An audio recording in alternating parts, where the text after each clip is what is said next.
আসসালামু আলাইকুম সবাইকে। কেমন আছেন সবাই? আশা করি সবাই অনেক ভালো আছেন। সো এটা হইতেছে একটা লিজার্ড। এটা আমার জানালার পাশে একটা গাছের মরা ডালে বসেছিল আরকি। সো আমি এটাকে 5x দিয়ে শুট করতেছিলাম এবং ব্যাকগ্রাউন্ডে ন্যাচারাল ব্লার ছিল। খুবই সুন্দর হইছে আরকি ভিডিওটা। সো আজকে আকাশে অনেক বেশি রোদ উঠছে এবং রোদের তাপ অনেক বেশি আরকি। এবং আকাশে ঝুপ মেঘ দেখা যাইতেছিল। মেঘের ফাঁকে ফাঁকে ব্লু স্কাই মানে নীল আকাশ দেখা যাইতেছিল এবং আজকের নীলটা তুলনামূলক একটি বেশি নীল ছিল আর কি। তো সব মিলাই আকাশটাকে অনেক বেশি সুন্দর লাগতেছিল আজকে। সো আসছিলাম হইতেছে মসজিদে। মসজিদ থেকে নামাজ পড়ে বের হওয়ার সময় রোদের অবস্থা থেকে তো মাথা খারাপ। মানে এত বেশি রোদ আর কি বাহিরে, মসজিদ থেকে বের হইতে মন চাইতেছিল না। ছোট মোরগগুলা এমনভাবে বালুর মধ্যে মানে বালু দিয়ে গোসল করতেছিল আর কি, এক কথা মানে বালুগুলাকে শরীরের মধ্যে একদম মাখতেছিল আর কি। সো এখন শুধু বৃষ্টির অপেক্ষা।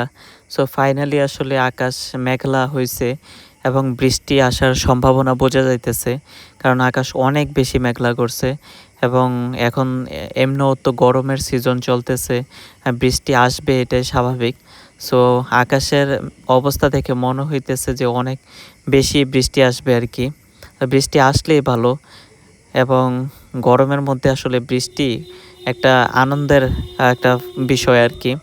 সো যাক, ফাইনালি বৃষ্টি আসছে এবং অনেক জোরে বৃষ্টি আসছে আর কি। চারদিকে বৃষ্টি হইতেছে এবং নিস্তব্ধ সব কিছু বৃষ্টির সময়। এই এই ব্যাপারটা আসলে বেশি ভালো লাগে আর কি। এবং একটু পর পর বাতাসও আসতেছিল, বৃষ্টি প্লাস অনেক জোরে জোরে বাতাস আসতেছিল। নারকেল গাছ তাল গাছ সব কিছু আসলে বাতাসে দুলতেছিল আর কি। এবং আমি এগুলাকে আসলে দেখতেছিলাম। সো আপাতত বৃষ্টি থামছে এবং আমাদের বাড়ির পাশে একটা রাস্তা আছে। এটা বৃষ্টি আসলে আসলে পানির নিচে ডুবে যায় আর কি। সো এটাকে দেখার জন্য আসছি কি অবস্থা এখানে। আসার পর দেখি পুরা রাস্তায় আসলে পানির নিচে ডুবে গেছে। মানে গাড়ি যাতায়াত করতে পারবে না আর কি এখান দিয়ে। একটু উঁচা গাড়িগুলো যাইতে পারবে। সো বৃষ্টি বৃষ্টি এবং আবার শুরু হয়েছে বৃষ্টি আর কি। একটু বন্ধ হয়েছিল, এখন আবার বৃষ্টি পড়তেছে। তো বের হয়েছিলাম একটু এক জায়গায় যাব, কিন্তু বৃষ্টির কারণে আসলে যাইতে পারতেছি না। তো এক জায়গায় দাঁড়াই আছি।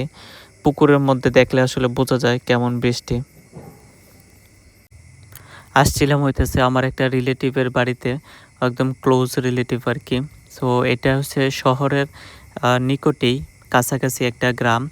সো চারদিকে খুব সুন্দর গাছপালা, এরকম জায়গা আসলে বেশি ভালো লাগে আর কি। একদম শহরে থাকার চেয়ে শহরের পাশাপাশি বা নিকটে একটা গ্রামে থাকাই আমার কাছে বেটার মনে হয়। তারপর অনেকক্ষণ ঘরে বসার পর একটু বের হয়েছিলাম আর কি ঘোরাঘুরি করার জন্য। পাশেই খুব সুন্দর একটা রাস্তা ছিল, খুবই সুন্দর। দুই পাশে রাস্তা, দুই পাশে অনেক বেশি গাছপালা রাস্তাটা দেখতে। তো এই রাস্তাটাকে দেখার জন্য বের হয়েছিলাম। সো আপাতত যাইতেছি, এখনও রাস্তাটা আসে নাই। আসলে ইনশাল্লাহ দেখাবো। সো এই হইতেছে রাস্তাটা, যে রাস্তাটার কথা বলতেছিলাম। এই রাস্তাটা চিকন একটু সরু, কিন্তু খুবই সুন্দর একটা রাস্তা।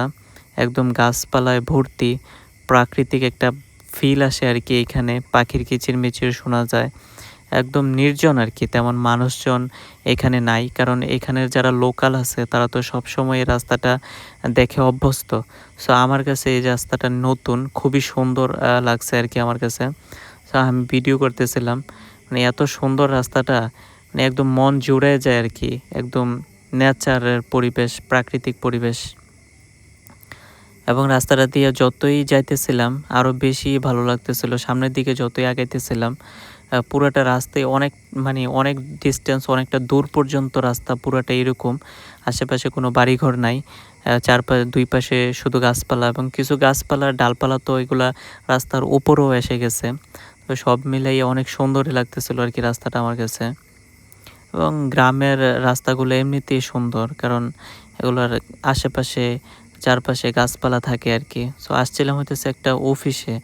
এটা কি অফিস কম, আহ, আহ, মানে এটা একটা ফরেস্ট অফিসের মতোই আর কি। আশেপাশে অনেক গাছপালা আছে। সো এই হইতেছে রাজহাঁস, হাঁসের রাজা। সো এগুলো আসলে অনেক বড় হয়, অন্য হাঁসগুলোর তুলনায় এগুলা আরও একটু বেশি বড় হয় আর কি।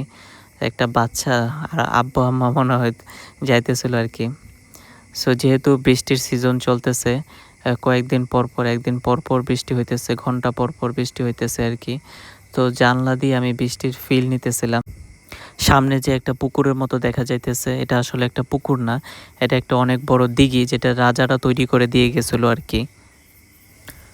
বিকালবেলা বের হইছি আবার একটু ঘোরাঘুরি করার জন্য। সো একটা পুকুরে আসছি, এই পুকুরে মানে কচ্ছপ দেখা যায় আর কি। কচ্ছপগুলা অনেক পুরাতন কচ্ছপ, এক একটার বয়স মনে হয় 50-60 বছর হবে এবং ওজনে মনে হয় এক একটা 50-60 কেজি ওজনের হবে। আমি তো দেখে অবাক আসলে, কত বড় বড় কচ্ছপ, এবং এখানে অনেকগুলা ছিল আর কি। এই পুকুরে কচ্ছপ অনেকগুলা, মানুষ খাওয়াইতেছিল, তো এগুলা আসতেছিল মানুষের কাছে খাওয়ার জন্য। তো দেখে আসলে ভালোই লাগছে আর কি, কচ্ছপগুলা এত বড় বড় কচ্ছপ আমি আসলে আর কোনো সময় দেখি নাই। তারপর আসছিলাম হইতেছে আর একটা দিঘিতে বোট চালানোর জন্য আর কি। মোটামুটি সন্ধ্যা হয়ে যাবে এই অবস্থা আর কি। সন্ধ্যা হওয়ার এখনও বাকি আছে আধা ঘন্টার মতো, কিন্তু আকাশ অনেক বেশি মেঘলা, তাই একদম সন্ধ্যাই বোঝা যাইতেছে। সো আসসালামু আলাইকুম, সবাই ভালো থাকবেন। ইনশাল্লাহ আরও একটা নতুন ভিডিওতে দেখা হবে।